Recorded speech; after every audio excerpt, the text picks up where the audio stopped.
Job chapter 25. Then Bildad the Shuhite answered and said, Dominion and fear are with God. He makes peace in his high heaven. Is there any number to his armies? Upon whom does his light not arise? Who then can man be in the right before God? How can he who is born of woman be pure? Behold, even the moon is not bright, and the stars are not pure in his eyes.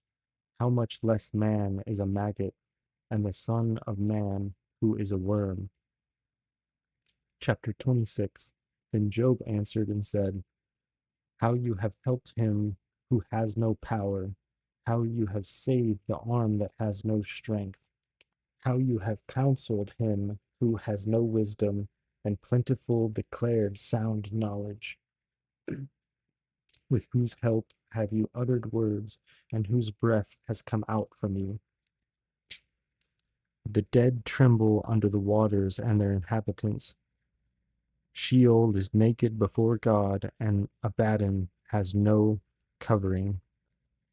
He stretches out the north over the void, and hangs the earth on nothing. He binds up the waters in his thick clouds, and the cloud is not split open under them. He covers the face of the full moon, and spreads over it his cloud.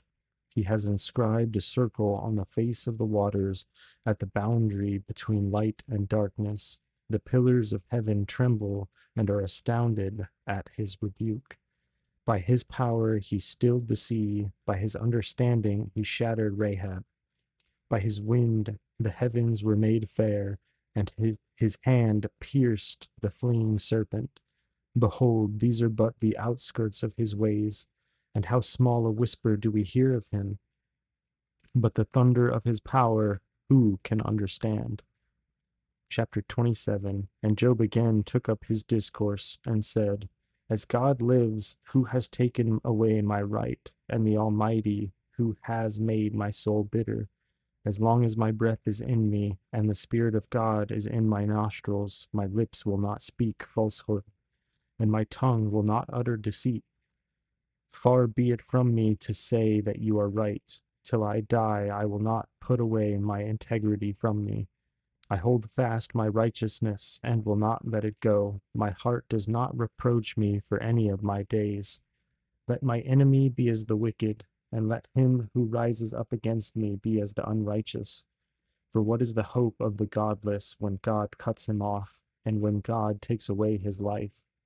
Will God hear his cry when distress comes upon him? Will he take delight in the Almighty? Will he call upon God at all times? I will teach you concerning the hand of God. What is with the Almighty I will not conceal. Behold, all of you have seen it yourselves. Why then have you become altogether vain? This is the portion of a wicked man with God, and the heritage that oppressors receive from the Almighty. If his children are multiplied, it is for the sword, and his descendants have not enough bread. Those who survive him the pestilence buries, and his widows will not weep. Though he heap up silver like dust, and pile up clothing like clay, he may pile it up, but the righteous will wear it, and the innocent will divide the silver. He builds his house like a moth's, like a booth that a watchman makes. He goes to bed rich, but will do so no more.